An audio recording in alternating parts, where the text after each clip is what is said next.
Vamos a entrar entonces, estimados y estimadas, a este momento donde vamos a profundizar un poquitito más en la palabra de Dios y vamos a ir metiéndonos más, siempre cada vez más, adentrándonos en el misterio de la palabra de Dios, para que hagamos el ejercicio de abrirla, de descubrir en ella a Jesús mismo, que es lo que San Marcos nos quiere transmitir.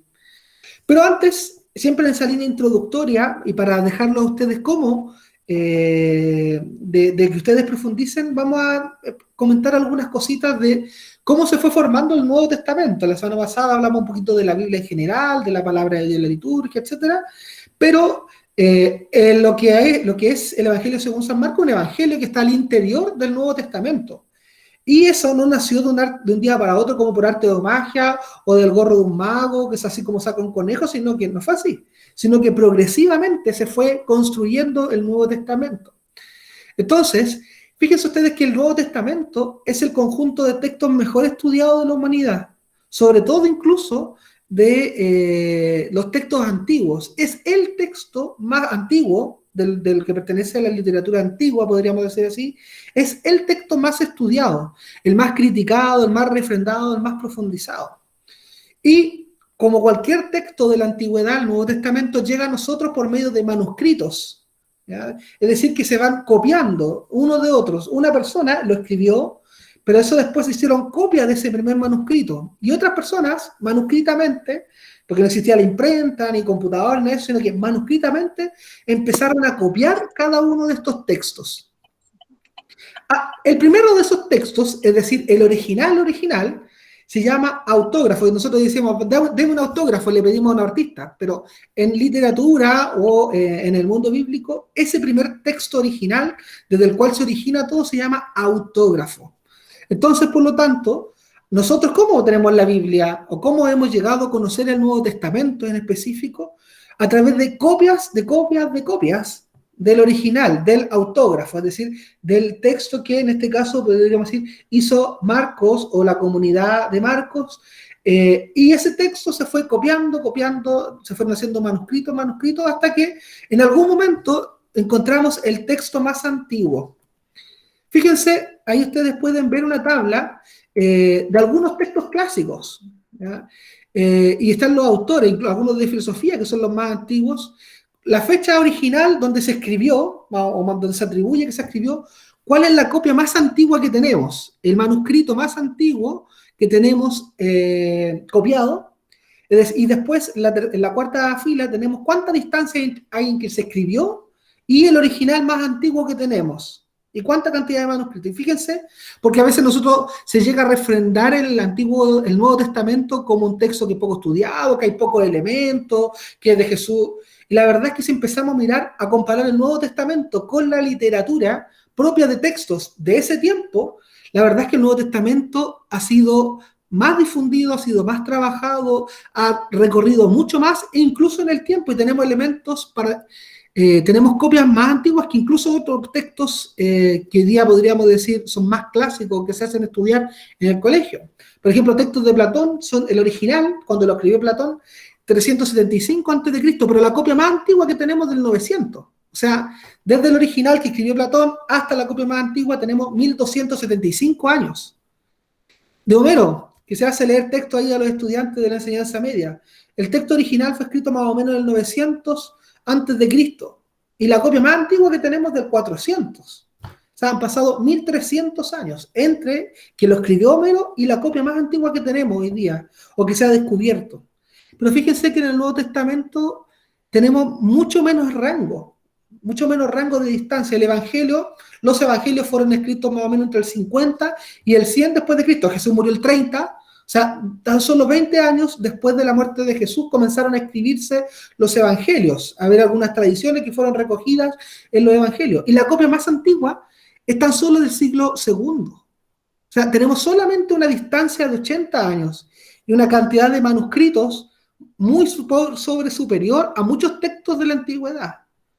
¿Por qué lo digo esto? Porque muchas veces nosotros decimos, no, pero es que la Biblia, o nos atribuyen a los católicos, nos dicen, ¿cómo tú crees en ese libro? Y si ese libro no es histórico. Y la verdad, cuando empezamos a descubrir más, cuando empezamos a profundizar más, nos podemos dar cuenta de que quizás es mucho más histórico que muchos otros textos que hoy día circulan en medio de nuestra literatura, incluso castellana, o de otros idiomas. Entonces, por lo tanto, se impone de por sí el Nuevo Testamento como un elemento que nosotros podemos, hay menos distancia entre el original y la copia más antigua. De hecho, hay pequeños textos, trozos de algunas cartas, por ejemplo, de San Pablo, que son incluso, que tenemos antiguos, incluso antes del siglo II después de Cristo. Entonces, ¿cómo se fueron conformando los evangelios? Los evangelios, decíamos, no nacen de un día para otro, sino que se fueron conformando por obra del Espíritu Santo, pero eso es un proceso. ¿Ya? No es una persona, no es obra, los evangelios son obra de una persona que se sentó en su escritorio y empezó a recordar qué es lo que hizo Jesús. No, fueron naciendo en el seno de las comunidades cristianas. Entonces, algunos elementos de cómo fueron conformándose los evangelios, y fíjense que esto es muy interesante, les puede ayudar a ustedes. Primero, los evangelios canónicos, es decir, los que están insertos en la Biblia, porque ustedes saben que no todos los evangelios, entre comillas, están incluidos en la Biblia. Si ustedes buscan, van en internet y esto sale así, a veces sale en el History Channel, se descubrió el evangelio de Tomás, que la iglesia lo tenía escondido y ahora se vuelve a revelar. La verdad es que eso no es nada así, ¿ya? Lo colocan así en esos programas para vender. Pero la verdad es que esos son evangelios o textos que siempre han estado circulando. ¿Cuál es la diferencia? Que no fueron incorporados al canon, es decir, al libro de textos reconocidos como inspirados, por muchas razones. Las principales de ellas, porque no condicen con el resto del evangelio. O sea, es como si una persona dijera algo versus 100 personas. O sea, probablemente que nosotros le creamos el testimonio de las 100 personas en vez de la una. Bueno, también pasa así con esos evangélicos que nosotros llamamos apócrifos. Y sobre todo el argumento más fundamental es que son muy posteriores. Los evangelios canónicos son todos del siglo 100, son del 50 al 100, y tenemos copias del siglo II inmediatamente. En cambio, los evangelios apócrifos son todos del siglo IV, V, VI, y son escritos más que nada para rellenar la curiosidad de los lectores sobre la vida de Jesús. Como por ejemplo, ¿cómo habrá sido la infancia de Jesús? Que no sale en los evangelios. Probablemente la infancia de Jesús fue una infancia normal, por eso no fue tan importante para que los evangelistas la recopilaran. Pero hay evangelios apócrifos que dicen que, no sé, que a los 2 años de Jesús ya sabía cuál era su misión y volaba y hacía milagros. La verdad es que a los 2 años probablemente Jesús no hacía nada de eso, porque Jesús es plenamente hombre. Y fue descubriendo progresivamente cuál era su misión. Por lo tanto, no es que de un día para otro, no es que Jesús a los 5 años sabía que él iba a morir a la cruz. No, eso lo fue descubriendo progresivamente durante su vida, su misión. Entonces, bueno, pero en este evangelio nosotros tenemos la información más amplia y documentada sobre la vida de Jesús. ¿Qué es lo que hacen los evangelistas? Los evangelistas tratan de mostrar el significado de 2 elementos.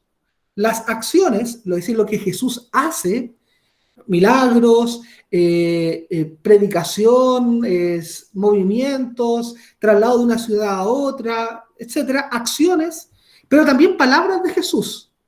Discursos, lo que él enseñaba con su oratoria. Entonces, estos 2 elementos, las acciones con las palabras de Jesús, son el contenido que los evangelistas, Mateo, Marcos, Lucas y Juan, tratan de relatar o de escribir en su evangelio.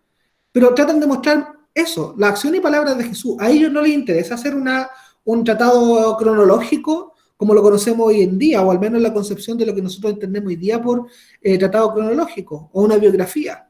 No. A los evangelistas les interesa transmitir un mensaje, que es la persona de Jesucristo, que podemos encontrar la vida en él.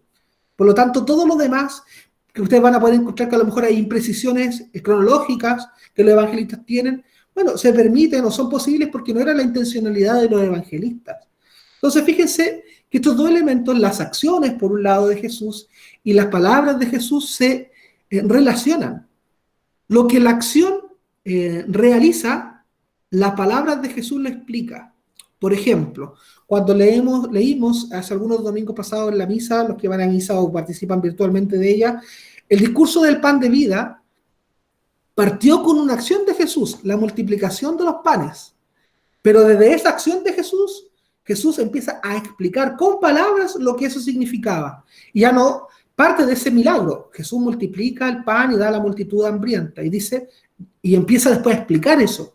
Ya no es ese pan sino que yo soy el pan de vida, el que venga a mí no tendrá hambre, jamás tendrá sed, coma mi cuerpo, beba mi sangre, o sea, pero parte desde una acción. Por lo tanto, en los evangelios vamos a descubrir, sobre todo en San Marcos también, que hay una intrínseca, profunda relación entre las acciones de Jesús y las palabras. A veces, y sobre todo en Marcos, Jesús no dice mucho, pero hace mucho. Entonces, tenemos que fijarnos bien en lo que hace Jesús, cómo lo hace para poder descubrir cuál es el mensaje que está detrás. El Evangelio según San Juan, por ejemplo, tiene largos discursos, enfatiza más las palabras de Jesús. En cambio, en San Marcos no, son más Jesús hace muchas cosas. Jesús es más, por así decirlo, más activo. ¿Ya? Pero los dos elementos son necesarios. Las palabras dan sentido a las acciones o explican las acciones, y las acciones realizan lo que las palabras dicen, lo hacen concreto, lo hacen práctico. Decíamos la semana pasada que de estos 4 evangelios, Mateo, Marcos, Lucas y Juan, hay algunos que nosotros llamamos sinópticos, que vienen de una palabra en griego sinopsis, que significa visión de conjunto, o al mirarlo de forma igualitaria, de forma conjunta. Es decir, si nosotros colocáramos al lado, uno al lado del otro, Mateo, Marcos y Lucas, nos vamos a dar cuenta que hay muchas similitudes en esa mirada de conjunto, sinópticamente. Por lo tanto, y ahí pueden ver cómo todo lo que está en color significa como son elementos que están repetidos en Mateo, Marcos y en Lucas.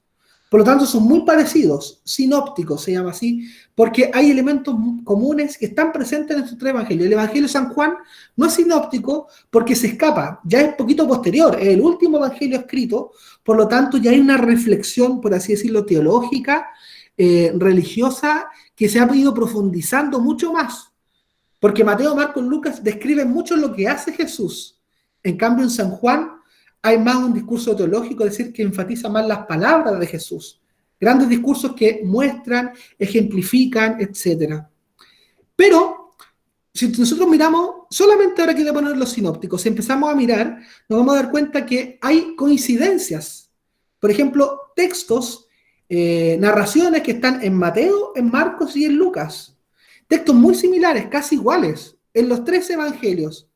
Entonces, lo que nos hace suponer que depende de alguna manera los unos de los otros de los sinópticos. Entonces, la pregunta es, ¿cómo sucedió esto?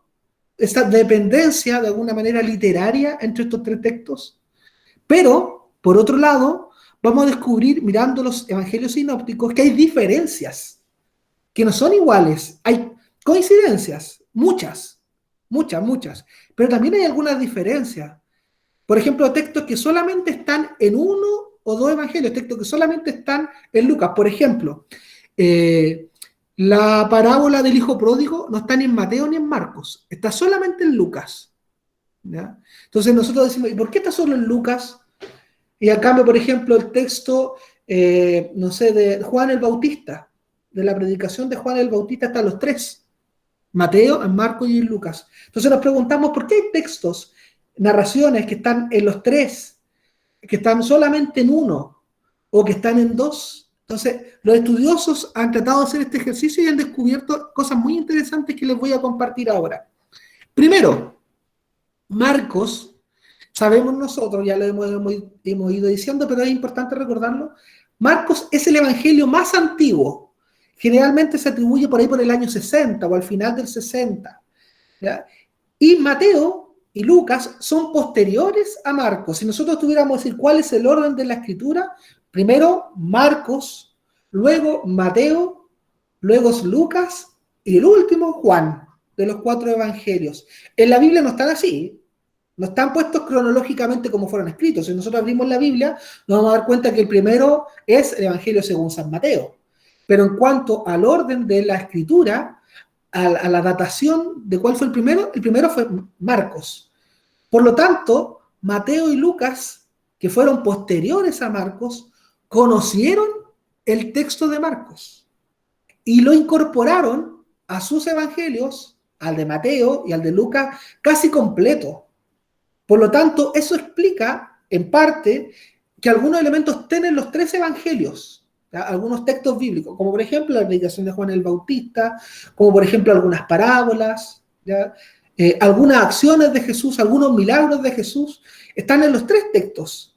Entonces, ¿por qué? Porque Marcos es el primero en escribirse, y por lo tanto, Mateo y Lucas, que fueron posteriores, lo que hacen ellos cuando empiezan a escribir su evangelio, empiezan a decir, a ver, ya escribamos nuestro evangelio, pero ¿qué se ha dicho sobre Jesús? Entonces, mira, aquí hay alguien que escribió, Marcos, mira, hay una narración más o menos ordenada, la incorporamos y le agregamos otras cosas que no tenía Marcos. Por lo tanto, pero Mateo y Lucas, que es lo que dice ahí en el punto B, no se conocieron entre ellos. Por lo tanto, porque si no podríamos decir entonces, Marcos, el primero, y Mateo y Lucas copiaron lo de Marcos, y por lo tanto serían los tres iguales. No son los tres iguales. No, Mateo y Lucas son más enriquecidos porque incorporaron otros elementos también. Pero y Mateo y Lucas, entre ellos, no se conocieron. Por lo tanto, también hay diferencias entre ellos.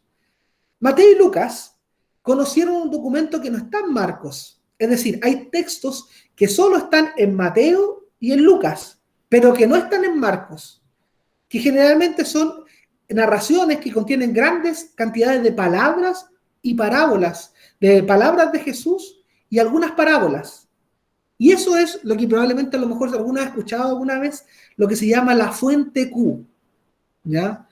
Que es una fuente, es decir, y que no es que la hayan encontrado, hemos encontrado la fuente Q, no, sino que al mirar, al analizar los evangelios, nos decir, mira, hay textos que solamente están en Mateo y en Lucas, que no están en Juan, pero que sí, pero que tampoco están en Marcos. Entonces pareciera ser que Mateo y Lucas conocieron una fuente adicional, aparte de Marcos, que incorporaron a su evangelio, pero que Marcos no conoció.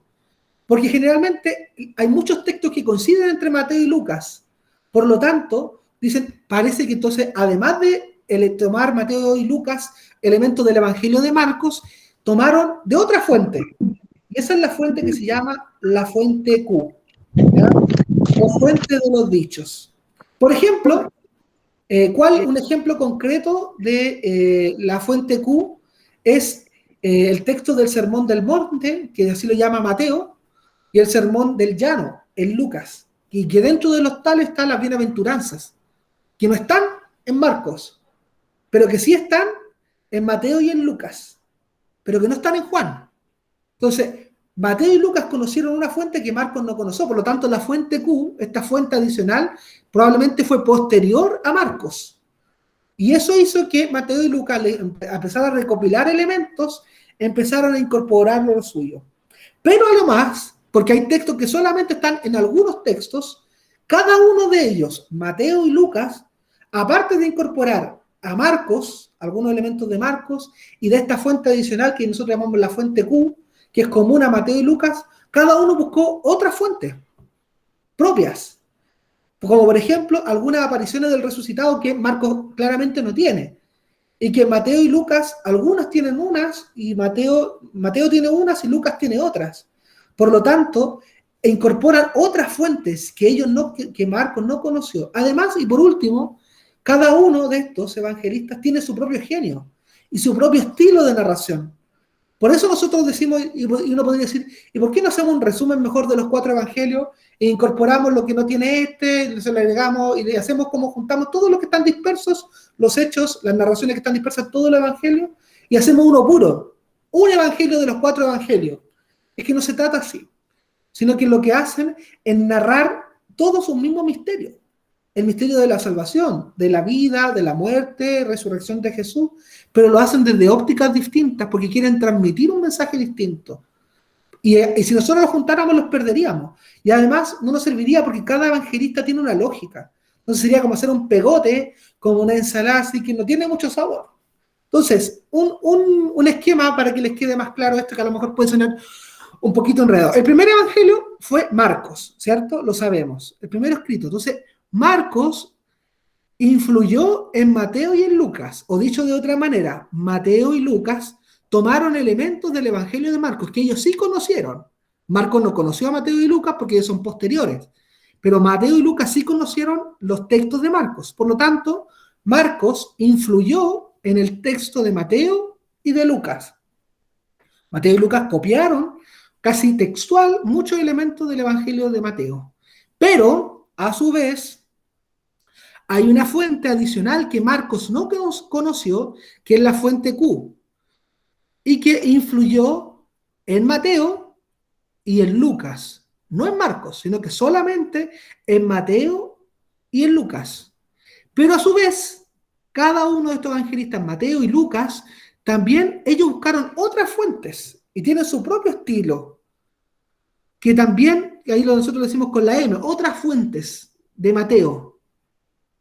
Y Lucas también, otras fuentes que no son ni la fuente Q ni Marcos, sino que otras fuentes, otros textos que solamente están, y cuando nosotros podemos ver, que solamente están o en Mateo o en Lucas. Por lo tanto, el Evangelio de Mateo, ¿cómo se hizo? Se hizo tomando como referencia el Evangelio de Marcos, la fuente Q y otras fuentes que tuvo Mateo a la vista.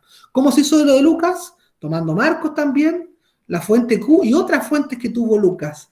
Por lo tanto, el Evangelio de Marcos, al ser el más primitivo, el más antiguo, sale perdiendo, porque es el que menos fuentes tuvo para poder escribirse. Por lo tanto, eso tiene algo bueno y malo. Lo bueno es que estamos más cercanos a los primeros testigos de Jesús. Por lo tanto, hay una transmisión mucho más concreta y mucho más viva.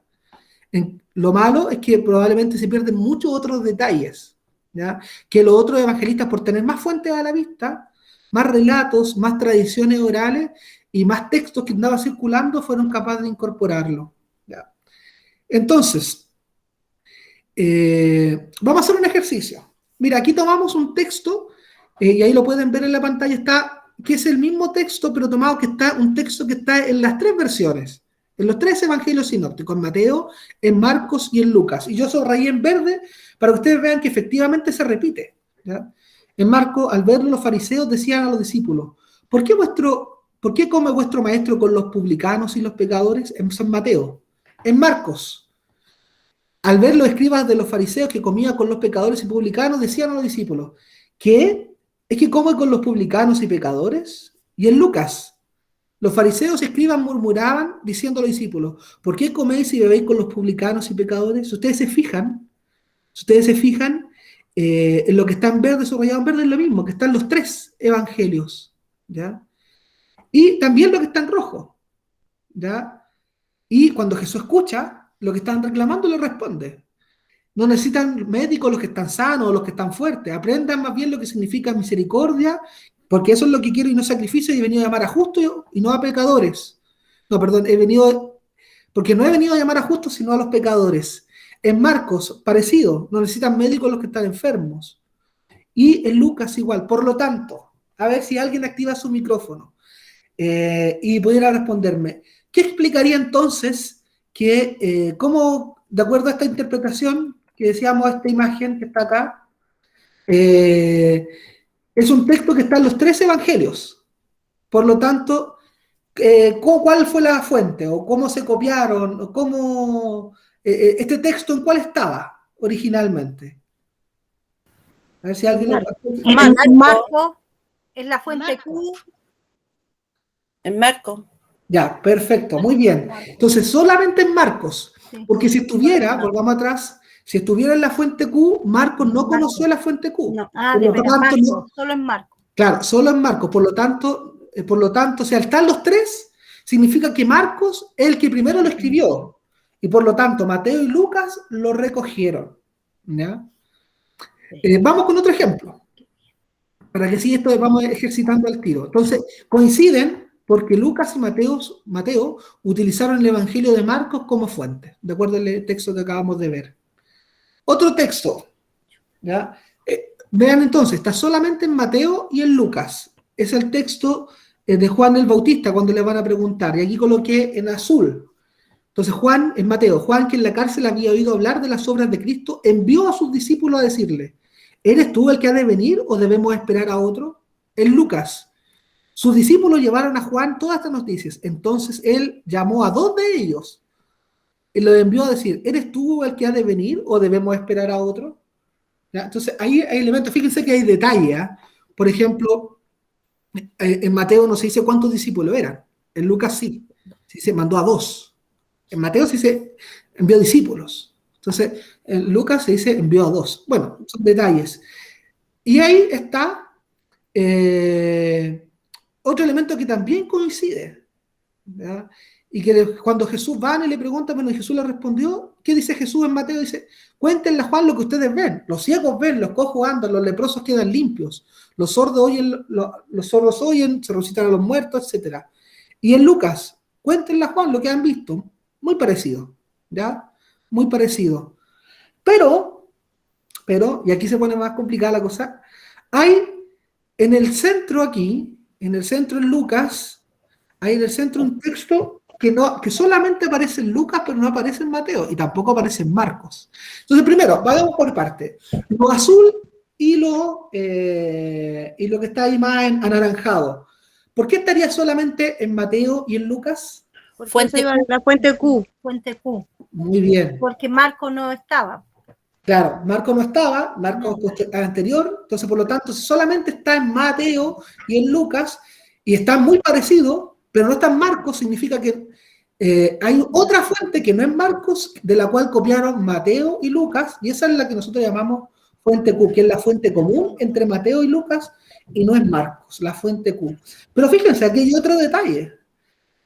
En Lucas, entre medio de esas dos partes, agrega algo, dice, llegando donde él, los hombres dijeron, Juan el Bautista nos ha enviado a decirte, ¿eres tú el que ha de venir o debemos esperar a otro? En aquel momento curó a muchas enfermedades y dolencias, dio vista a los ciegos, y le responde Jesús a los discípulos de Juan el Bautista. Entonces, eso verde, que estaría solamente en Lucas, metido entre medio de la fuente Q, ¿ya? ¿Por qué estaría solamente entonces en Lucas? Solamente en la fuente Lucas. Su fuente, porque solo su fuente. Sí. Perfecto, muy bien.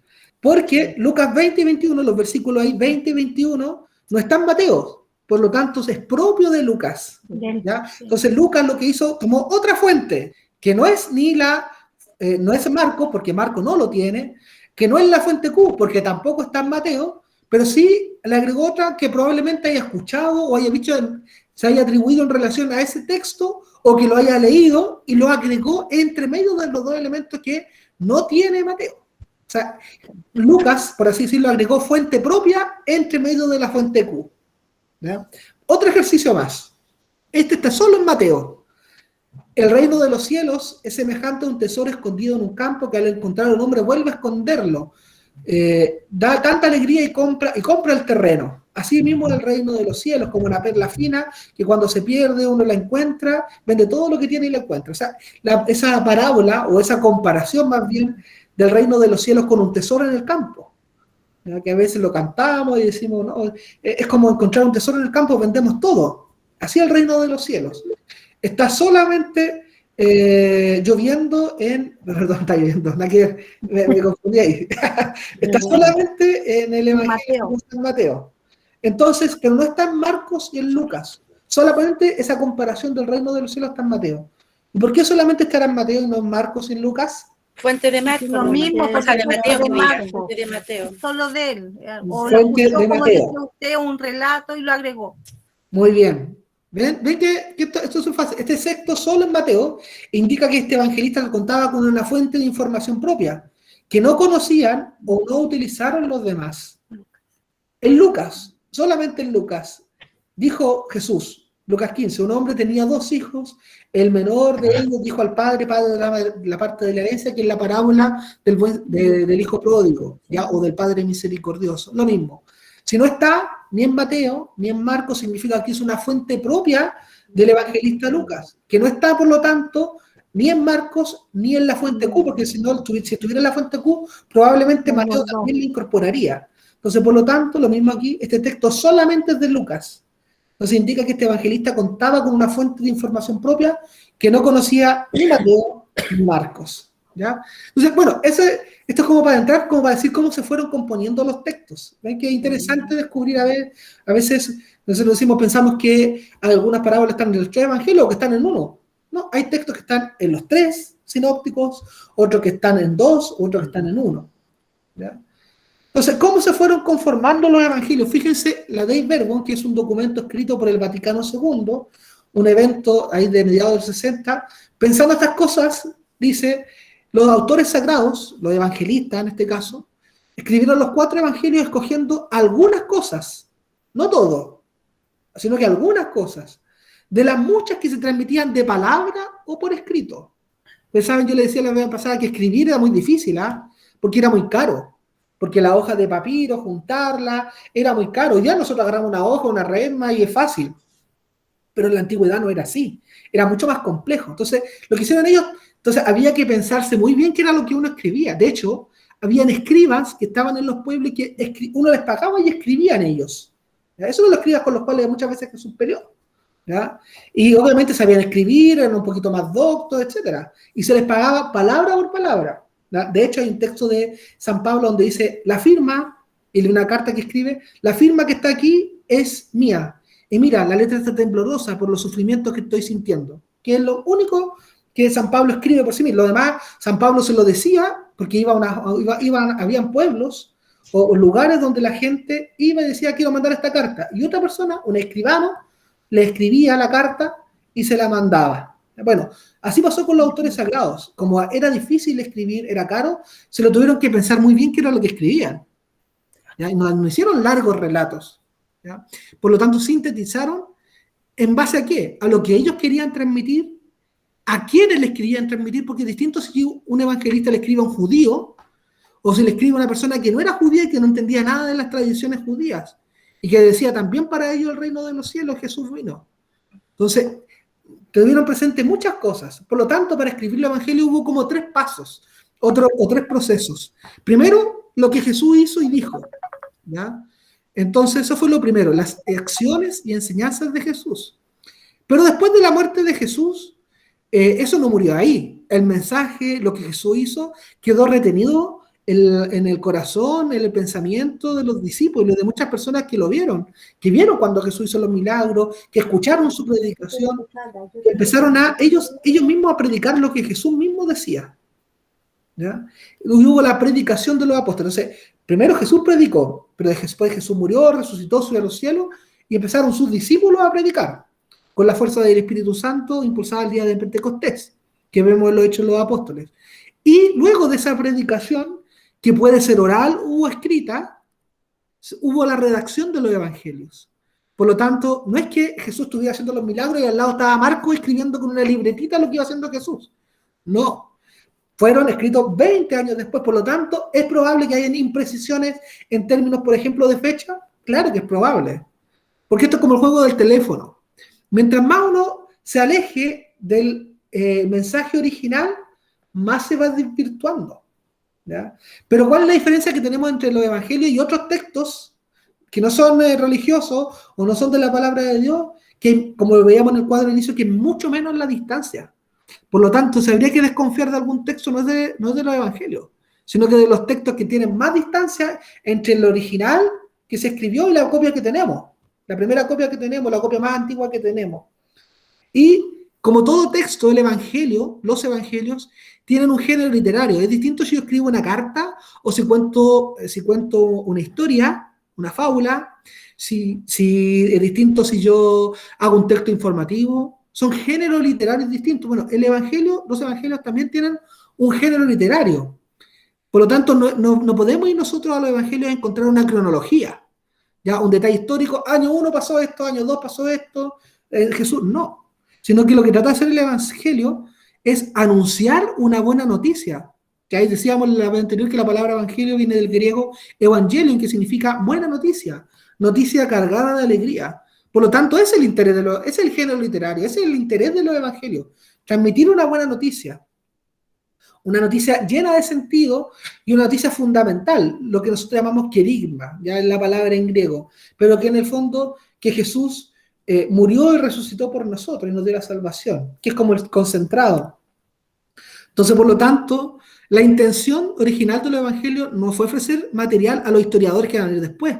Vamos nosotros a buscar a la Biblia cuándo Jesús nació. No lo vamos a encontrar así tan detalladamente, porque no era el interés tampoco de los evangelistas al escribirlo, sino que su interés era sobre todo suscitar y alimentar la fe de los cristianos.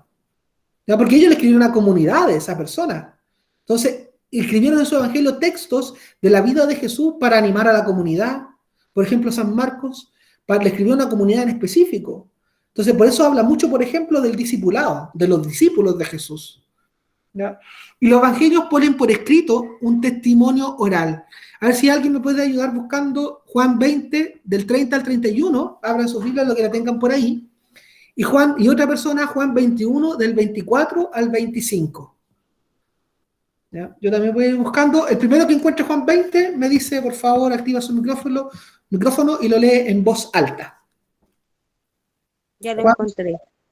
perfecto. Juan 20. Juan 20 del 30 al 31. Aquí está, Léalo nomás. Juan 20 del 30, versículo 30 al 31. Dos versículos solamente. 31. Ya. Hoy está tan chiquitito, 28. Conclusión. ¿No es cierto? Sí. Sí, Conclusión del conclusión, Evangelio. sí. Muchas otras señales milagrosas hizo Jesús en presencia de sus discípulos que no están escritas en este libro. Estas han sido escritas para que crean que Jesús es el Cristo, el Hijo de Dios. Crean y tendrán vida por su nombre. Muchas gracias. Fíjense que lo interesante es lo que dice, muchos más signos, milagros hizo Jesús, pero no están escritos, que no están escritos en este libro. Hizo muchos más, pero solamente están escritos aquí en la Biblia, algunos, dice San Juan. Y ya están escritos ¿para qué? Para que ustedes crean que Jesús es el Cristo, el Hijo de Dios. O sea, no están escritos para decir, qué bonito lo que hizo Jesús, sino que para que creamos en Él. Esa es la intencionalidad. Y hay más textos, hay más testimonios, pero solamente están algunos. Juan 21, 24, 25. ¿Quién lo encontró? Aquí lo tengo, padre. Ya, señor Landis. Este es el mismo discípulo que da testimonio de estas cosas y que las ha escrito aquí. Y nosotros sabemos que dice la verdad. Jesús hizo también otras muchas cosas. Si se escribieran una por una, creo que no habría lugar en el mundo para tantos libros. Muy bien. Fíjense qué interesante también. Pues, o sea, se escribieron solamente algunas cosas, dice el discípulo. Y termina escribiendo, dice, el que da testimonio de todo esto que yo conté en todo el Evangelio, porque este es el último versículo del Evangelio según San Juan, dice, el que da testimonio es el que lo vio, fue testigo, y por lo tanto su testimonio es verdadero, dice. No está chamullando, sino que su testimonio es verdadero, y nosotros sabemos que eso es así, dice. Y hay muchas otras cosas más que Jesús hizo, pero si no las podríamos escribir, pues si no, no cabrían en un libro, ¿ya? O sea, por lo tanto, fíjense que los evangelios se fueron conformando y por lo tanto habrán habido muchos otros elementos que no quedaron en el evangelio o que los evangelistas nunca escribieron. ¿Ya? Pero porque a quién no le interesaba a los evangelistas contar lo que hacía Jesús a los 12 años. ¿Ya? Porque probablemente Jesús a los 12 años jugaba con sus compañeros, jugaba con sus amigos, le ayudaba a sus papás, le ayudaba a José ahí en los muebles. O sea, no había nada de especial en términos así. No tenía alas, nada de eso. Sino que lo que empieza a decir es cuando Jesús empieza a predicar la buena noticia. Más o menos Jesús vivió 33 años. Y según los cálculos que hacen los especialistas, ¿cuánto es toda esta predicación de Jesús? Más o menos 3 años. Entonces uno podría decir, ¿qué pasó en todo el resto de los años? Probablemente Jesús vivió como alguien normal, entre comillas, con su familia, en Galilea, ahí en el taller de Nazaret. Entonces, eso. Y cuando fue descubriendo su misión, lo que el Padre le iba diciendo, se fue descubriendo a sí mismo como el Hijo de Dios. Claro. Y ahí empezó a predicar y fue descubriendo y por eso necesitaba rezar para que el Padre Dios le fuera iluminando. ¿Ya? Entonces, esto a propósito de la conformación de los evangelios, ¿ya? Porque para darnos cuenta de que los evangelios son una maravilla, son unos textos que nos pueden ayudar mucho a descubrir a Jesús. ¿Dónde lo descubrimos? ¿Quién es Jesús? ¿Qué invitación nos tiene? No hay otro texto más verdadero, más fidedigno, más ilustrado que la palabra de Dios y que los evangelios. ¿Ya? No lo vamos a encontrar. Yo tengo aquí un librito otro dice Jesús, los orígenes históricos del cristianismo. Un montón de teorías, pero la verdad es que son teorías, pero la verdad cierta para nosotros es la palabra de Dios, sobre todo los evangelios. Podrán haber errores en términos, por ejemplo, cronológicos, claro, porque la Biblia no es para eso. Yo no voy a buscar ahí elementos científicos, por ejemplo. Como yo le decía el año pasado, en un momento el texto del Antiguo Testamento, hubo un profeta en una batalla y dijo, detente sol. ¿Ya? Entonces, las personas, ¿qué es lo que pensaban después? Que como la Biblia dice que detente sol, entonces es el sol el que se mueve alrededor de la Tierra, no al revés. No es así. No vamos a encontrar datos científicos en la Biblia. Para encontrar datos científicos vamos a buscar un libro de ciencia. En la Biblia, en la palabra de Dios, encontramos una buena noticia que nos da vida, vida interior, vida espiritual.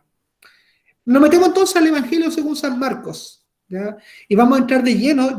Esto es solamente un preámbulo para que ustedes se atrevan a abrir la Biblia y leer, ¿ya? Es el mejor conocimiento de la palabra de Dios.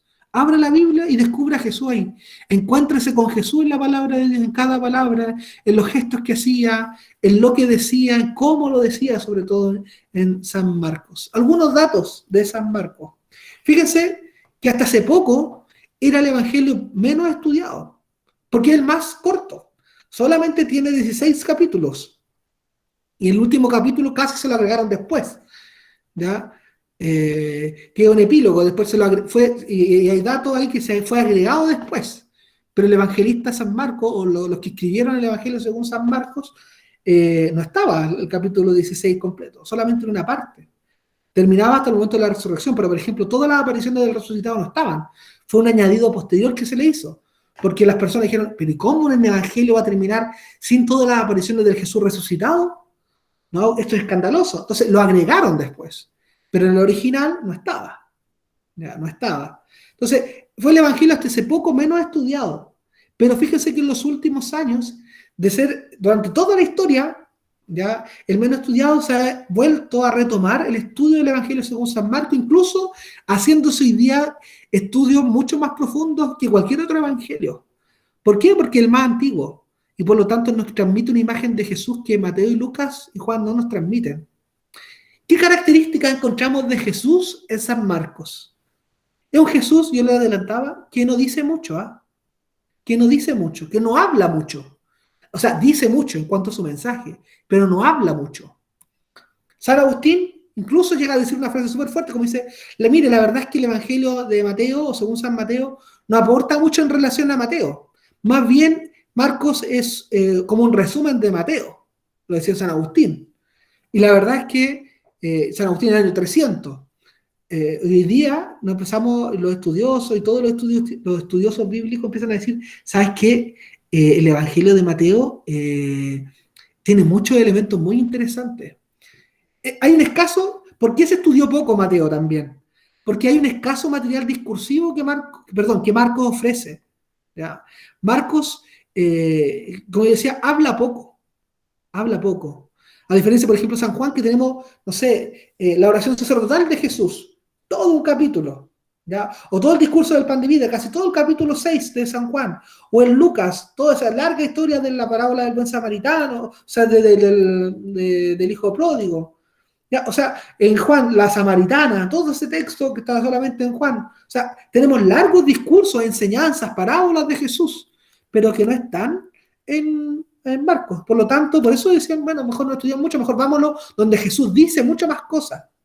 Fíjense que en los evangelios de Mateo y de Lucas casi la mitad son palabras de Jesús, cosas que Jesús dice, parábolas, narraciones, enseñanzas de Jesús. Casi la mitad de esos evangelios son palabras de Jesús. En cambio, en Marcos, solamente 1/3 son palabras de Jesús. Es decir, hay 2/3 que tienen que ver más bien con acciones de Jesús, milagros, movimientos que Jesús hizo, interpelaciones que otros le hacían y que él solamente a veces respondía con gestos en Marcos. Por lo tanto, por eso mucho tiempo el Evangelio de Marcos fue como relegado. Como habla poco, Jesús en San Marcos no fue difundido por la urgencia pastoral, porque los primeros predicadores o los evangelizadores, los misioneros y misioneras iban con la Biblia y querían enseñar lo que decía Jesús. Entonces, ¿dónde iban? Iban a buscar a Juan o iban a buscar a Lucas, donde Jesús enseñaba mucho. Por eso lo encontraron por eso no fue tan difundido. Pero, y esto es muy importante, que me parece a mí que es como la clave de San Marcos en relación a los otros evangelistas, que en Marcos Jesús no enseña solo al hablar, como en los otros evangelios, Entonces, como que Jesús dice, ahora les voy a enseñar las bienaventuranzas, por ejemplo. Y la gente lo escucha y está clarito lo que dicen las bienaventuranzas en Mateo y en Lucas.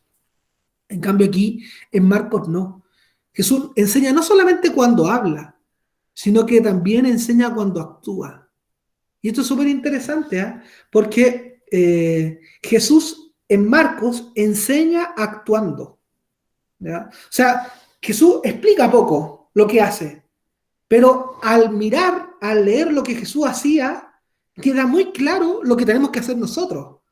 Es como cuando, por ejemplo, uno dice, lee una historia o una anécdota o incluso una lección de vida, uno dice, esto se explica por sí solo. No necesita explicación. Es tan fuerte los gestos que hace Jesús en Marcos que no necesita explicar que Él los explique, porque su mismo gesto lo explica. Por lo tanto, en Marcos, ¿qué es lo que vamos a descubrir? Que es un Jesús que hace mucho, que habla poco, pero que hace mucho, y quizás nosotros los cristianos de hoy día nos haría muy bien. Hablar menos y hacer más. ¿Ya? Predicar menos el amor y amar más. Esa es la imagen de Jesús que tenemos en Marcos. Un Jesús que habla poco de amor, pero que ama mucho. Y que ama mucho en las personas que se va encontrando. En cambio, por ejemplo, en Lucas hace todo un discurso de la oveja perdida, por ejemplo. Y explica y habla de la importancia de la precaución de buscar a las demás personas, etc. En cambio, en Marcos nos enseña eso. Lo hace. Y es como que en el fondo nos dice a nosotros, bueno, saquen ustedes sus conclusiones. Ahí lo dejé clarito. ¿Ya? Y yo me voy saltando algunas cosas. ¿Ya? Porque para Marcos, el Evangelio, la buena noticia de Jesús, no es tanto un mensaje, un contenido que predicar, ¿ya? Sino que es más bien un acontecimiento, algo histórico que pasó y que pasa, sigue pasando en medio nuestro. Eso es el Evangelio. ¿Ya? Y eso y es interesante también porque, en cambio, para otros evangelistas, el Evangelio es un mensaje que transmite Jesús. En cambio, para Marcos, Jesús es el mensaje. Él es el mensaje, no es un contenido que Jesús dice, sino que en Marcos, Él es el mensaje, su propia persona. Por eso, por ejemplo, una de las características es que siempre está en constante relación con sus discípulos.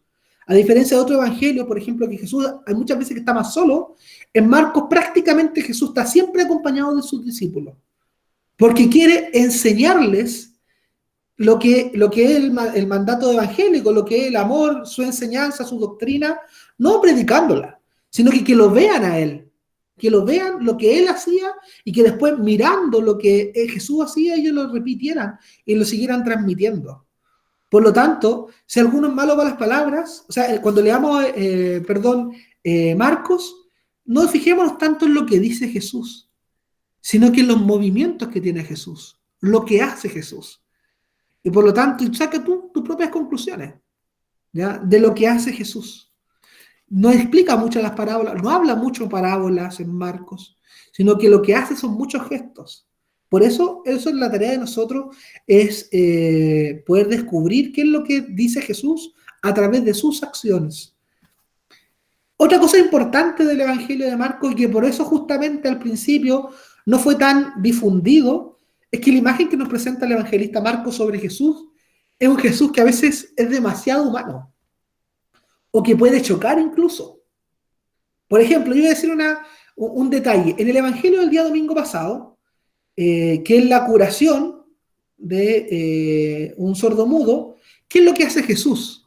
Fíjense, y un detalle que podría decir, lo que hace Jesús, le mete los dedos en los oídos y mete su propio dedo en su boca con saliva y se lo mete en la boca, el dedo en la boca de ese sordomudo. ¿Ya? O sea, algo bastante asqueroso que uno podría decir. ¿Ya? Bueno, ese detalle, por ejemplo, los evangelistas Mateo y Lucas se lo sacaron. ¿Ya? Y le colocaron Jesús tocó al sordomudo. ¿Ya? O cuando hace milagros. ¿Por qué? ¿Ya? Probablemente lo que Jesús hizo fue justamente ese gesto de tirar un poco de saliva y haberle colocado la saliva al mismo sordomudo. Pero claro, esa imagen probablemente para los otros decían, pero ¿cómo Jesús va a hacer eso? O sea, Jesús es el Hijo de Dios. Entonces, no. Jesús, lo que hace el evangelista Marcos es presentarnos a un Jesús sumamente humano y que probablemente, por lo tanto, una bonita noticia para nosotros que nos acerca a nosotros y que podemos nosotros llegar a ser a lo menos algo en parte como Jesús. ¿Ya? Y por eso mismo también fue poco difundido. Marcos recuerda muy bien en su evangelio hechos o sentimientos de Jesús que los otros evangelistas silenciaron por no ser relevantes o incluso inconvenientes. En Marcos, Jesús contradice a veces la expectativa de la gente. Por ejemplo, en ese texto, dice que hay un leproso, en Marcos 1, 41 al 43, dice que hay un leproso que se acerca para pedirle ayuda y cayendo de rodillas le dijo, si quieres puedes purificarme. Jesús, conmovido, pero fíjense los gestos de Jesús. Jesús, conmovido, extendió la mano y lo tocó, diciendo, lo quiero, queda purificado. Eso es todo lo que hace, todo lo que dice. ¿Ya? Enseguida la lepra desapareció y quedó purificado. Jesús lo despidió, advirtiéndole severamente, no le digas nada a nadie. ¿Pero qué es lo que hace esta persona? Después lo colocó en amarillo. Apenas se fue, contradijo a Jesús. Empezó a proclamarlo por todo el mundo, divulgando lo sucedido. De tal manera que ya Jesús no podía entrar públicamente en ninguna ciudad, sino que tenía que quedarse afuera en lugares desiertos. Una cosa que Jesús como que contradice la expectativa de la gente. Aquí muchas veces Marcos lo que hace él es decirle a la gente, no le cuentes. Y se iba, se arrancaba de la gente, los dejaba. ¿Ya? Entonces nos presenta un Jesús que se cansa más, que dice, sabes que estoy cansado, quiero irme. Y deja a la multitud. No porque sea malo, sino porque Jesús también se cansaba. Por lo tanto, y esos detalles, por ejemplo, los otros evangelistas se los sacan, porque los dicen a lo mejor, pero ¿cómo Jesús va a ser así si es el Hijo de Dios? Claro que es el Hijo de Dios, pero también el Hijo de José y de María. Por lo tanto, también es plenamente humano como nosotros. Otro ejemplo importante, miren, este detalle, vamos a hacer el ejercicio para que ustedes fíjense que lo que estoy diciendo no es chamullo, sino que es una verdad. Es mucho más directo. El Evangelio según San Marcos, mucho más directo que los otros evangelistas que lo adornan un poquitito. Como por ejemplo, que alguien busque Marcos 10 del 35 al 45 y que alguien busque Mateo 20 del 20 al 28, que son textos paralelos. ¿Ya? Por lo tanto, volvamos al inicio, por lo tanto, probablemente pertenece a Marcos inicialmente, y lo que hizo Mateo y Lucas lo copiaron de Marcos, ¿ya? Por eso está también en Mateo. ¿Ya? Entonces, pero vamos a comparar, ¿ya? Yo igual lo tengo escrito aquí, así que para ganar tiempo, ¿ya? Veamos, a ver si alguien puede leer la versión de Marcos. De este mismo ¿Marcos de texto. cuánto, perdón?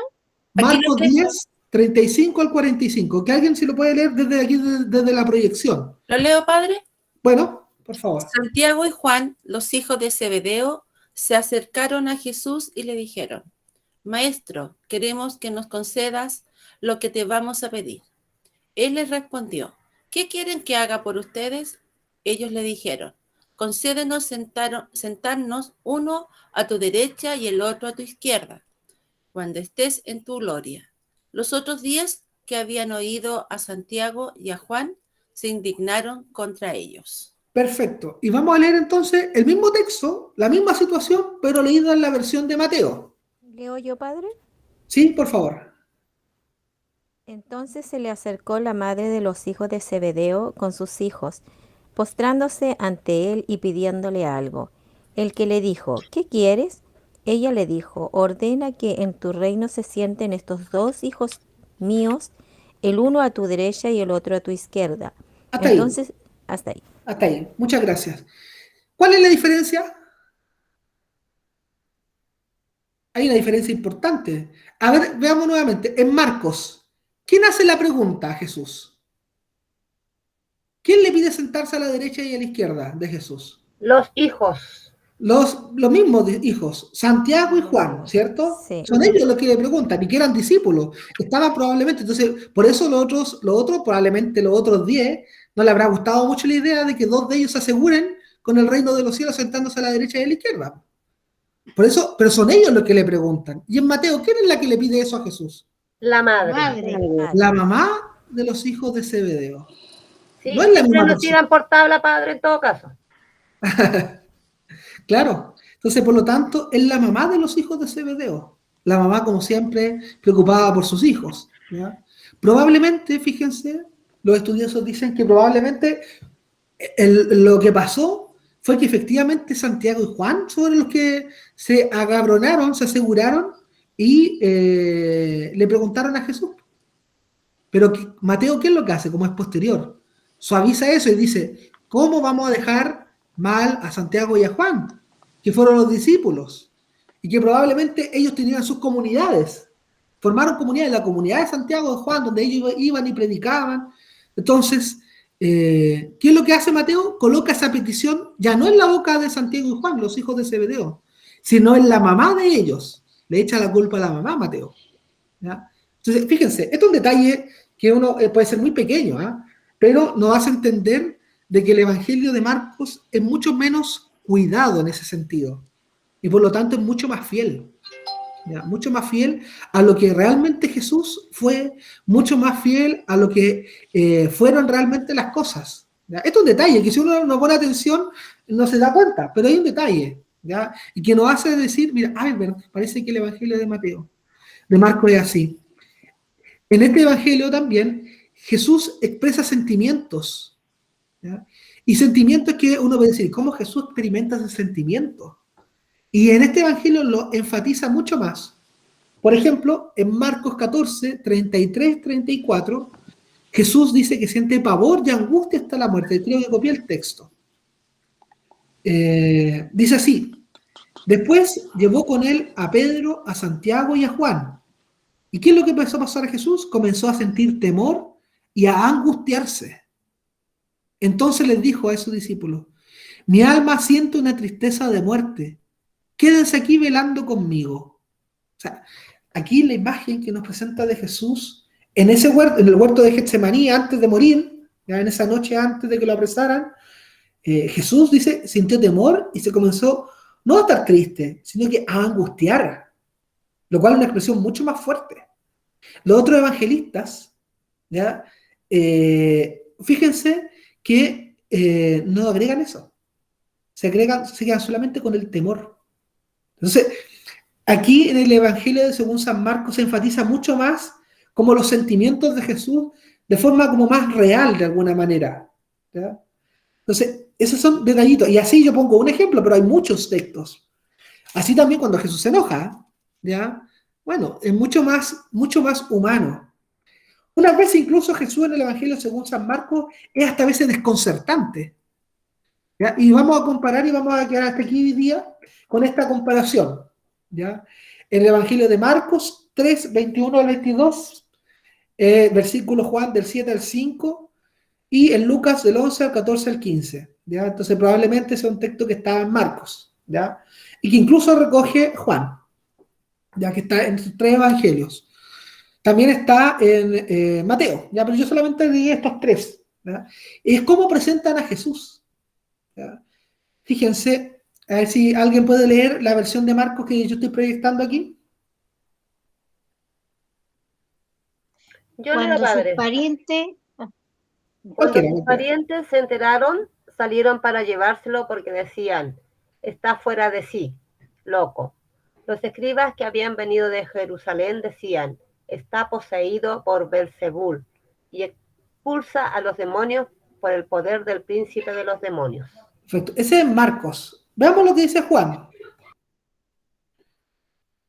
Cualquier otra persona que lo pueda leer, por favor. Es que siquiera sus hermanos creían en él. Es que ni siquiera sus hermanos creían en él, ¿ya? Fíjense que el otro decía otra cosa, Marcos. Vamos a ver cuáles son las diferencias. Y en Lucas. Que alguien lo lea, por favor. Jesús sanaba, estaba expulsando a un demonio que era mudo. Apenas salió el demonio, el mudo empezó a hablar. La muchedumbre quedó admirada, pero algunos de ellos decían, este expulsa a los demonios por el poder de Belzebul, el príncipe de los demonios.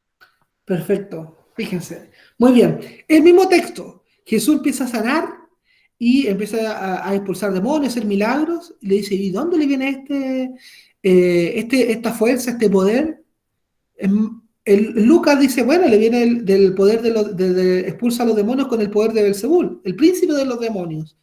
Juan, un poquitito más suave, dice, es que ni siquiera sus hermanos creían en él. Marcos, en cambio, el primero en escribirse, es mucho más fuerte.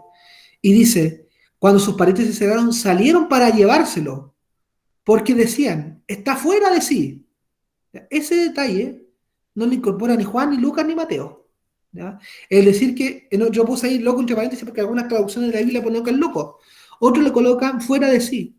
Imagínense decir que Jesús estaba fuera de sí, que la gente lo veía así, fuera de sí.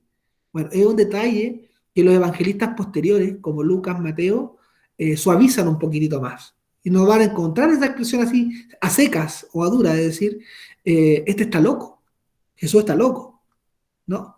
Por eso la imagen que nos presenta a veces Marcos de Jesús, a veces desconcertante. Uno dice, bueno, ¿cómo loco? Bueno, así fue concebido. ¿Ya? Lo que hace Mateo y Lucas es, no digo maquillar, porque también ellos tienen su intencionalidad, ¿ya? Pero lo que hacen ellos es suavizar un poquitito más. En cambio, Marcos es un poquitito mucho más directo en sus alocuciones, ¿ya? Muy bien, vamos a quedar hasta aquí el día de hoy. El próximo encuentro, que lo tenemos después del 18, vamos a seguir profundizando. La idea es que, a ver si hagamos el ejercicio y vamos a dar un tiempito el próximo encuentro, que creo que es el 23, o el martes después del 18, que es el último. Si nos damos un tiempito para compartir, lea, por favor, lea unos 2 o 3 capítulos, cualquiera de Marcos, y comparta con usted sus resonancias, ¿ya? A ver si alguno o alguna se anima brevemente esa vez a compartir martes 21, sí, el martes 21 a las 19:30, ya a compartir su reflexión, su resonancia más bien, y vamos a seguir viendo un poco y vamos a terminar ya con algunos elementos propios de San Marcos y cómo leer de mejor manera a San Marcos, pero aquí ya nos presenta, lo que he ido comentando, algunos elementos que nos presenta San Marcos sobre la persona de Jesús, ¿ya? Por ejemplo, voy a spoilear un poquitito cuáles son lo que viene después. Vamos a ver cuáles son los lugares, según Marcos, donde Jesús realiza su misión. Vamos a ver también a quién le escribe Marcos, por qué Jesús en Marcos, a diferencia del otro evangelio, está siempre acompañado de sus discípulos, cuál es el valor que tiene la cruz. Bueno, varios elementos y otros elementos más, y vamos a hacer un ejercicio al final de aplicación, ya muy sencillo, así que no se asusten, ¿ya? Así que eso, esta historia continuará como dicen, y la idea, lo más importante, abren la Biblia, atrévanse, y San Marcos no pasa nada cuando uno lo empieza a leer, uno no se muere, sino que al contrario, le empieza a gustar más al Jesús real, y por lo tanto lo hace más atractivo a nosotros y para tratar de imitarlo y ser como él. Así que eso, muchísimas gracias y que esté muy bien. Buenas noches.